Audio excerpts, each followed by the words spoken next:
حضرت علی اکبر کی شہادت کیسے ہوئی؟ علی اکبر ہم پر رحم کرو، ہم عورتوں کی بے بسی تو دیکھو، کوئی تو بچ جائے جو ہمیں مدینہ پہنچا سکے، کوئی تو بچ جائے تو ہماری بے بسی پر رحم کرے۔ ساری عورتیں گھر گئیں اور حضرت علی اکبر نے اللہ حافظ کہا اور کہا شاید میری زندگی میں اب دوبارہ آپ سے اجازت نہ ملے، میں رسول کریم صلی اللہ علیہ وسلم حوض کوثر کو دیکھ رہا ہوں، وہ شاید میرا انتظار، جب یہاں فرات بند ہو چکا ہے تو جینے کا کیا مقصد؟ کیا میں حوض کوثر بھی نہیں پیوں؟ ان کی ماں نے انہیں اللہ حافظ کہا۔ حضرت علی اکبر چلے گئے، امام علی مقام نے انہیں خود اپنے ہاتھوں سے گھوڑے بیٹھالا، ان کے کمر میں پٹا باندھا، امامہ بندھایا اور ہاتھوں میں تلوار دی، کہا بیٹا چلے جاؤ۔ امام حسین ابن علی رضی اللہ تعالیٰ خیمے میں تھے، اب دیکھا کہ امام قاسم جا چکے تو رسول کریم صلی اللہ تعالیٰ علیہ وسلم کے خاندان کا وہ ہونہار شہزادہ اللہ فاطمہ کے گھر میں، ظاہر سی بات ہے شباہت رسول اللہ کی کیسے نہیں آئے گی۔ امام حسین کے بیٹے امام علی اکبر، جن کے متعلق پورا مدینہ کہتا تھا، جو صحابہ نے رسول کو دیکھا تھا، علی اکبر کی شباہت چہرہ پورا رسول پاک سے ملتا جلتا تھا، جو دیکھتا تھا علی اکبر کو کہتا تھا ہذا شبہ رسول اللہ، یہ رسول اللہ کا عکس لے کر کے آیا ہے۔ وہ حضور پاک صلی اللہ علیہ وسلم کے شبیہ تھے، خلقاً و خلقاً و منطقاً، کہا گیا ہے اخلاق میں بھی، سیرت میں بھی اور گفتگو کرنے میں بھی۔ علی اکبر کی عمر اس وقت 18 سال کی تھی۔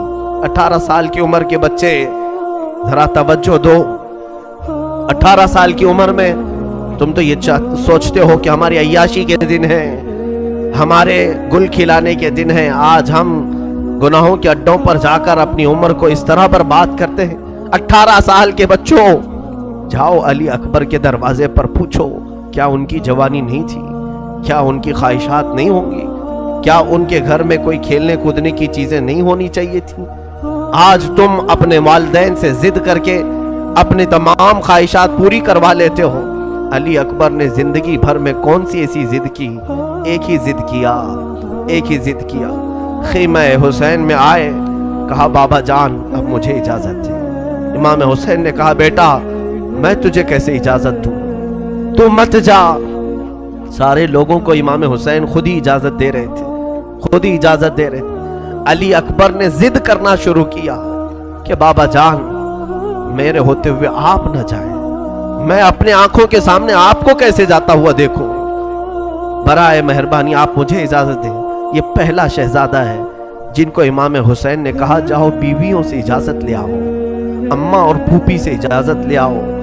علی اکبر گئے اپنی سگی پھوپھی سیدہ زینب کے خیمے میں، اور ان کی ماں تھیں حسین ابن علی کی زوجہ محترمہ، اور چھوٹی سی بہن بھی تھی سکینہ۔ اندر داخل ہوئے خیمے میں، کہا کہ سارے چلے گئے اور میری باری آئی ہے، اور بابا نے کہا ہے کہ تم سے اجازت لے کر کے جاؤں۔ بیویاں کھڑی ہو گئی، کہا علی اکبر ہم پر رحم کرو، ہم عورتوں کی بے بسی کو تو دیکھو، کوئی تو بچ جائے جو ہمیں مدینہ پہنچا سکے، کوئی تو بچے، ہماری بے بسی پر رحم کرو۔ تو ساری عورتیں گھر گئیں، تو علی اکبر نے ساری عورتوں کو اللہ حافظ کہا اور کہا شاید میری زندگی میں آپ سے اجازت نہ مل سکے، میں رسول کریم صلی اللہ تعالیٰ علیہ وسلم کو حوض کوثر پر دیکھ رہا ہوں، میرے آقا میرے انتظار میں ہے، جب یہاں فرات بند ہو چکا ہے تو جینے کا کیا مطلب؟ کیا حوض کوثر بھی نہ پیوں؟ تو ان کی ماں نے کہا علی اکبر اللہ حافظ جاؤ۔ علی اکبر چلے گئے۔ امام علی مقام نے خود ان کو اپنے ہاتھوں سے گھوڑے پر بٹھایا، ان کے کمر پر پٹا باندھا، امامہ پہنایا، تلوار ہاتھ میں دی، کہا جاؤ بیٹا چلے جاؤ۔ جب وہ بڑھنے لگے، بوڑھا باپ ہے، 56 سال کی عمر ہے، پیچھے سے پکارنے لگے مہلن مہلن، بیٹا تھوڑا آہستہ سے جا، تیرا گرنا مجھے پسند نہیں ہے، گھوڑے پر سے تو نہ گر جائے۔ امام علی مقام نے لاڑوں سے پالا تھا اس شہزادے کو، اپنی زندگی کی فصل بہار جب سامنے جا رہی ہو، اور اس وقت باپ اور ماں کی کیفیت کیا ہوتی ہے میرے عزیزوں، یہاں ہم جو غم کر رہے ہیں یہ کچھ نہیں، جو اس مقام پر ہوں گے ان کی کیفیت کو پوچھو، ان کے تو آنسو سوکھ چکے تھے، پانی بہنے کا بھی کوئی طریقہ نہیں رہ گیا تھا۔ حسین ابن علی نے 2 مرتبہ پیچھے بلایا، علی پیچھے آؤ۔ وہ واپس آتے تو ایک ہی بات امام حسین کہتے کہ بیٹا تم ظالموں میں گھر جانا تو صبر کا دامن مت چھوڑنا، کوئی جملہ تمہارے زبان سے غلط نہ نکلنے پائے۔ اہل بیت کسی کو گالی نہیں دیتے، تم گالی گلوچ نہیں کرنا۔ یہ پیغامات امام حسین کے تھے۔ علی اکبر نے سر جھکایا اور اپنے بابا کی اجازت لے کر کے یہ شہزادہ چلا۔ اللہ اللہ یہ آواز دیتے رہے۔ کوفہ کے وہ شریک لوگوں میں سے، یزیدی لشکریوں میں سے لوگ کہتے ہیں پہلی مرتبہ جب علی اکبر نمودار ہوئے ان کی پیشانی پر اتنا نور تھا کہ ہم دیکھ کر کے دنگ رہ گئے۔ اتنا حسین و جمیل چہرہ ہم نے کبھی زندگی میں دیکھا ہی نہیں تھا، لیکن ظالموں نے دنیا کی لالچ میں اسی حسین چہرے پر تلواریں اور تیر چلانا شروع کیا۔ علی اکبر اتنی دیر تک لڑتے رہے، بلکہ روایات یہ بتاتی ہیں کربلا کے میدان میں امام حسین کے بعد سب سے زیادہ وقت تک اگر کسی نے مقابلہ کیا ہے تو ان کے بیٹے علی اکبر نے مقابلہ کیا ہے۔ سیدنا علی اکبر اتنی دیر تک لڑتے رہے۔ ادھر ان کی ماں حسین ابن علی کی زوجہ حضور پاک صلی اللہ تعالی علیہ وسلم کے خاندان کی بہو ہیں، اپنے گھر میں اندر بیٹھی ہیں اور ان کے پاس ایک جبہ تھا، رسول کریم صلی اللہ تعالی علیہ وسلم کی امانت ہے، وہ پکڑ کر کے دعائیں کر رہی تھی۔ پتہ نہیں وہ خیمے میں بیٹھ کر دعاؤں میں مصروف تھیں۔ جب علی اکبر دوپہر کے وقت لڑتے رہے، کئی لوگوں کو موت کے گھاٹ اتارا، لوگوں نے آپ کو اس قدر دوڑایا وہاں پر گھوڑوں کو کہ آپ شدت پیاس سے بلبلانے لگے، زخموں سے چور تھے، پیشانی پوری لہو لہان تھی، حتیٰ کہ کتابیں لکھتی ہیں کہ آپ کے آنکھوں سے بھی خون جاری تھا، ناک پھٹ چکی تھی اور ناک سے خون جاری تھا۔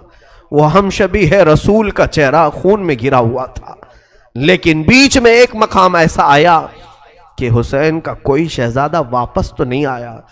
علی اکبر گھوڑا دوڑاتے ہوئے واپس آئے، خیمے کے قریب آ کر کھڑے ہو گئے، کہا یا بتا ہے ابا۔ حسین ابن علی خیمے سے دوڑ پڑے، علی اکبر کو دیکھا، تنابیں پکڑ لیں اور ان کی رکاب کو تھام لیا، بوسے دیے، خون صاف کیا، کہا بیٹا کیسے آنا ہوا؟ کہا العطش، پیاس کی شدت نے مجھے پھر دوبارہ یہاں لایا ہے، پیاس کی شدت ہے، 3 دن کا پیاسا پانی نہ مانگے تو کیا مانگے۔ حسین ابن علی رضی اللہ تعالیٰ گھوڑے کی رکاب پکڑ کر کھڑے ہیں۔ اسی اثنا میں بی بی زینب نے شہر بانو کو دیکھا کہ یہ دعاؤں میں مصروف ہیں، پوچھا بی بی کیا دعا کر رہی ہو؟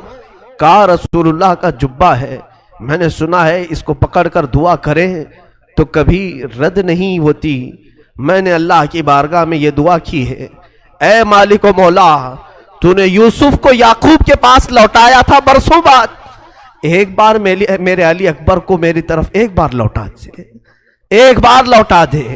زینب نے کہا بی بی تیری دعا قبول ہوئی، جا دیکھ خیمے کے باہر تیرا جوان بیٹا علی اکبر کھڑا ہے۔ بی بی باہر آئی، دیکھ کر فرد محبت سے چیخ پڑی، اے مولا تو کتنی جلدی دعائیں سنتا ہے، اے بار الہ تو کتنی جلدی دعائیں سنتا ہے۔ علی اکبر واپس خیمے کے پاس آئے، ماں کو پکارا اور کہا مجھے پیاس ستا رہی ہے۔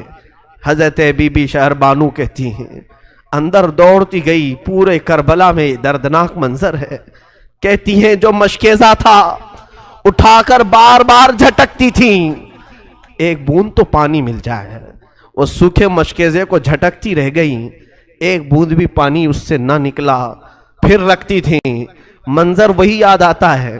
ایک بار بی بی ہاجرہ اپنے بیٹے اسماعیل کے لیے دوڑ لگائی تھیں صفا اور مروہ کے بیچ، یہاں حسین کی زوجہ 6 سے 7 مرتبہ مشکیزہ اٹھاتی تھی، جھٹکتی تھی، پھر رکھتی تھی، پھر اطمینان نہیں ہوتا، پھر اٹھاتی جھٹکتی، شاید کچھ پانی نکل جائے۔ جب کچھ پانی نہ نکلا تو امام حسین نے اپنی انگلی، شہادت کی انگلی علی اکبر کے منہ میں دی، کہا جب میں بچپن میں پیاسا ہوتا میرے آقا مجھے اسی طرح سے اپنی زبان دیتے تھے اور انگلی اپنے منہ میں رکھتے تھے، بیٹا تو میری انگلی چوس لے تیری پیاس ختم ہو جائے گی۔ جوان علی اکبر نے مولا حسین کی انگشت مبارکہ کو چوما اور اس کے بعد پھر واپس پلٹ گئے۔ یہ حسین کے بیٹے کا آخری دیدار تھا، وہ آخری سلام تھا۔ بیویاں رخصت کر گئیں اور اس کے بعد یہ علی کا لال، یہ شہزادہ حسین لڑتے ہوئے بھڑ گیا۔ اب انہوں نے دیکھا کہ موت میری بہت قریب ہے، یزیدیوں کو للکارتے ہوئے ان کے صفوں میں گھس گئے، صفیں درہم برہم ہوئیں۔ لیکن جیسی ہی صفوں میں اندر داخل ہوئے، عمرو بن سعد نے گھیرا لگایا اور کئی لوگوں کو گھیر کر کے حملہ کرنے کا حکم دیا۔ علی اکبر کو گھوڑے سے اتارا گیا اور ان کے جسم کے ساتھ مسلح کیا گیا۔ امام علی اکبر کی ناک کو کاٹا گیا، ان کے کان کو کاٹا گیا، ان کے ہونٹ کاٹے گئے، ان کی انگلیاں الگ کی گئیں۔ حسین کے شہزادے کے ٹکڑے ٹکڑے ہو گئے۔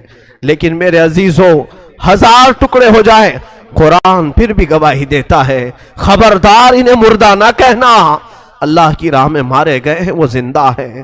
علی اکبر کو اٹھا کر میدان کربلا میں جیسی پھینکا گیا، حسین ابن علی دوڑتے ہوئے آ رہے تھے اور اپنے جبے کو سنبھالتے ہوئے کہ ہائے میرا علی، ہائے میرا علی اکبر۔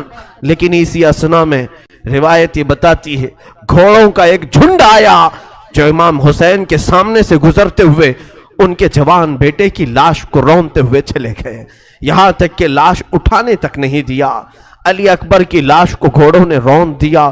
حسین ابن علی واپس چلے آئے، خیمے میں چلے آئے، اور اس کے بعد یہ بے کسی ایسی تھی کہ درد سنائے تو کس کو سنائے۔ آپ نے پکار کر کے کہا حل من ناصر ینصرنا، ہے کوئی مدد کرنے والا جو ہماری مدد کے لیے آئے گا؟ کوفہ میں سے کوئی آنے والا نہیں تھا۔ آپ نے پکار پکار کر کے لوگوں سے کہا کیا میرے گھر کی بے بسی تم سے نہیں دیکھی جاتی؟ اب یہاں حالات ایسے تھے، رسول کریم صلی اللہ علیہ وسلم کا یہ شہزادہ، اب گھر میں کوئی باقی نہیں تھے،